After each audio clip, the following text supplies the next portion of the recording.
Hello and welcome to episode 4 of In the World of Women, hosted by yours truly, Jordan being Jordan.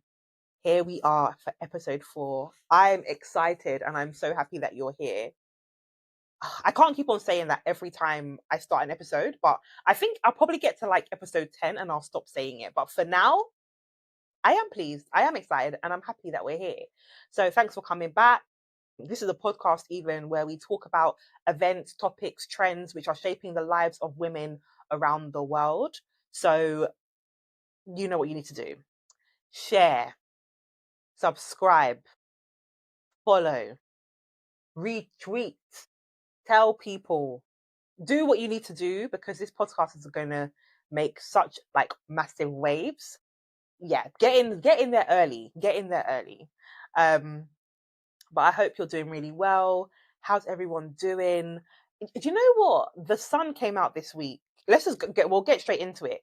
The first segment of this podcast is In the World of Jordan. So, what's been going on with me. The sun came out this week and I could feel the seasonal depression just leaving my body. We are deprived. We are in the UK and it shows. It really, really shows. So thank God the sun's coming out. Spring is on the horizon. Summer is going to be upon us. It makes such a difference, and I cannot wait. I cannot wait for the sun to come out and grace us. I wasn't in London. I was somewhere else, but I already know people in London getting excited. I already know somebody was walking around in flip-flops and miniskirt, and I love it for them. I love it for them. It means that the depression of winter is leaving us. So that's all I can say about what's going on in my world this week. Yeah, just the usual nonsense. And you'd have to follow my TikTok to really know all about that. But in the world of women, this is going to be a short and sharp episode because the only thing I want to talk about this week is the Manosphere documentary on Netflix hosted by Louis Theroux. Now, I know that you've seen commentary. I know you've probably watched it. I know. But I have to add my 2 pence because what is going on? That's why I should call this podcast What is Going On? Because what is really going on? And I know, and of course, this is in the world of women. So how did this topic link to what we're talking about linked to the world of women? I'll tell you how it links. It's because women have been saying there is a problem. This red pill narrative, there's a narrative creeping into the discussions we're having with men. We're going on dates and men are saying weird things. There are these beliefs, there are these understandings which are strange and are not based in fact or reality. We've been saying this for a long time, but it's taken Louis Theroux to make a documentary about the manosphere and about the dangers of it, about how insidious and dangerous the red pill rhetoric is, for this to now become or to be acknowledged as a serious problem. And what a shame. And that's not any criticism of Louis Theroux. I'm a fan of him. I watch a lot of his documentaries on BBC usually when he's in America, like exploring America, this is going on, the fentanyl, the drugs, or like the prisons. He's always in prison. Louis Theroux is always in a prison. It's so like what? How does he find himself there? Anyway, well, he's there making documentaries, but I'm a fan of him. So it's no criticism of Louis and his team, not at all. But isn't it interesting that now these are valid concerns after Louis Theroux makes this documentary? That's the first point I want to make. And it links a little bit to my last episode, there's only 4 episodes, so like one of the last 4 episodes, about the fact that why does no one care when women are complaining? Why does no one care when women are saying these things? Why does it have to be somebody speaking on behalf of women or exploring on behalf of women that now it's been taken seriously. But I mean, as this podcast progresses, we will probably explore that at some point. But let me just jump into this podcast because this episode, this documentary, even Louis Theroux is interviewing. I'm not even going to give these people um, any kind of airtime. I'm not even going to mention names because you just need to go and watch it. It is really important that everybody watches this documentary. Really important. I felt a very similar way to Adolescence that came out on Netflix. Was Adolescence on Netflix? Yeah, that came out on Netflix as well. Everyone needs to watch it because we all need to understand the world that we're living in, and we need to understand the perspectives and views that certain men, not certain people, men hold. And actually, Louis Theroux was the best person to explore this because he is a man of a certain age. He's white. He has some privilege. Therefore, he was very well placed to explore these red pill rhetoric. Um, he was in the best place to ask some questions. He was in the best place to talk to these men. He probably wouldn't have gotten access if he wasn't who he was, right? He was in the best place to explore with these people what their thoughts and views were, and weren't we? I can't say we were surprised, but didn't you just shake your head for the whole time? Didn't you just shake your head for the whole time? Because it's scary and sad what is being believed by these men. Question that I asked myself a lot, and it was after he spoke to all of them, so we knew who was going to be in this documentary. The question I asked myself, I said, where are the fathers? It's very clear to me that this red pill rhetoric belief narrative, which is centered on oppression of women in order to make yourself feel better, it comes from a deep place of insecurity. And I had to say to myself, I know that these men have problematic relationships with their fathers because they're looking for guidance. And the fact that there are so many young men also looking up to these men in the documentary as role models says to me we have an issue with role models in the community globally, it seems, because these influencers are very popular everywhere. We have an issue with male role models globally. Where are the men? That's gonna be the title of this podcast. Actually, where are the men? Where are the male role models, that the positive ones for young men to look up to? Because the fact they're looking up to these influencers says to me that we are lacking. But this isn't a new revelation. This has been going on. This has been going on. This has been going on. We when we talk about schools, where are the male primary school teachers? Where are the male uh, people in authority? Where are the mentors? Where are the people who boys in particular can look up to and say, oh, do you know what? Who are positive, having a positive influence in their lives? Where are they?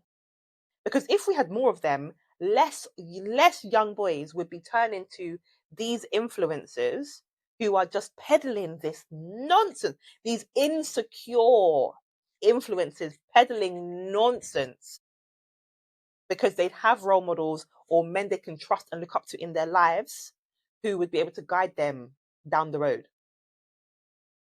Like it was insane to me to see in the documentary that the influencers are walking down the road and young boys are running up to them to be like, oh yeah, like, oh my god, I love everything you say, like I follow you, like, yeah, so what, you're controversial, that doesn't matter, like, what, they are I would go as far as to say idolizing these influencers. And that's terrifying because these are, let me quote little Whitney Houston. Let me look. The children are our future. The children are our future. And if the children who are our future are being influenced by these influencers, the future is not looking bright. The future is looking great, actually. It's it's shocking. It's shocking. My favorite part in the documentary, though, was um Myron Gaines. Is it Myron Gaines? Anyway, whatever his name is, the interaction between him and his girlfriend. Oh, so interesting. So interesting. And it did make me think about the women who featured in this documentary. You know, it was the wife of the American guy and the girlfriend of Myron from that podcast we won't that whose name we shall not mention. And their interaction. I know for a fact. I don't know much about the American guy. I won't talk on him. But Myron, I know for a fact this man does not believe what he's saying. He does not believe what he's saying. He doesn't. He doesn't. He doesn't stand 10 toes down on his beliefs, and you could tell because the minute his girlfriend was next to him, challenging him and not challenging him, but giving her view, and she was very kind of tentative. She was definitely trying to navigate, being in a relationship with him, but also having some self respect. The two things probably cannot marry. His whole tone, demeanor, everything shifted and everything changed to the point where I said, they're in this together. Like, this is an act. They're in this together. But then at the end of the documentary, you learn that they broke up. And I thought, oh, how interesting. But his whole demeanor changed. His whole demeanor changed because he doesn't stand fully on what it is that he's saying. So interesting to watch. And then in the end, seeing the interaction between mother and son, I just thought, how would you feel if your son was peddling this nonsense? How would you feel if your son was talking to millions of people, young people, children, sharing these views about women when you have raised him? I think she raised him as a single parent. You've raised him. How would you feel? It's insane to me. It's insane to me. I guess the most annoying part of all of this is that I have a sneaking suspicion that these men who featured in the documentary, not the American one, but the others, in 10 years' time, they'll be in their 30s, in their 40s. They will have a rebrand when this brand no longer suits them. When they realize this is old now, they're not making as much money from peddling this very negative view of women, this red pill stuff. When the trend shifts and changes, who knows, maybe the next trend will be to be very respectful and loving and caring towards your wife, your girlfriend, your significant other, and they will shift and change and they will blow just as the wind blows, because this is a money making scheme. This red pill narrative is a money making scheme, and these men are exploiting the insecurities of young men while being insecure themselves. These people will do anything except go to therapy. You've built a multi-million-dollar brand rather than go to therapy. If you haven't watched Manosphere, please go and watch it. Please go and watch, and everyone needs to watch it. Women, we need to watch it to understand where these views are coming from. Men need to watch it to understand that they need to step up as role models so that the young men around them are not being infected with these views. Young men need to watch it and understand that this is not the way to go. There is an alternative way to present as masculine or to be a masculine man. There are different ways. This is not the example you have to follow. It has to be watched. Louis Theroux does it again, and I'm so interested to see his next documentary that he makes. But Manosphere, just wow. Finally, at the end of my podcast, you guys know that I have my Womanifesto, similar to like political parties that have their manifestos where they put out their statements about what they believe and what they're going to be doing. I have my Womanifesto where I put out my statement for myself and for other women to follow. This week's Womanifesto statement is, no one will treat me better than I treat myself. And this is a little bit linked to the Manosphere documentary that I was talking about, but very much linked to the fact that you have to treat yourself well and others will fall in line. If you do not treat yourself well, others will treat you like rubbish. Like rubbish. If you do not set the standard for yourself, others will say, okay, cool. They won't say it for you. They will fall in line to how you set the standard for yourself. And you saw it in the Manosphere with the way that these men treated some of the women in their lives. You could see it. The standard was set, I would say, could have been set higher, and they met the lower standard. Cool. If that works for you, fine. But I am gonna go on a limb and assume it does not work for you. Set your standard. Keep it. No one's going to treat you better than you treat yourself. And on that note, this has been a short, sharp episode. Thank you for tuning in to this week's episode of In the World of Women, hosted by yours truly, Jordan being Jordan. You know what to do.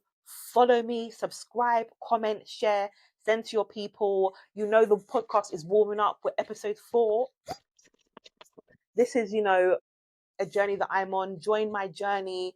Follow me on TikTok. Follow me on Instagram. You already know what you need to do. All the best. Take care. And until next time, bye.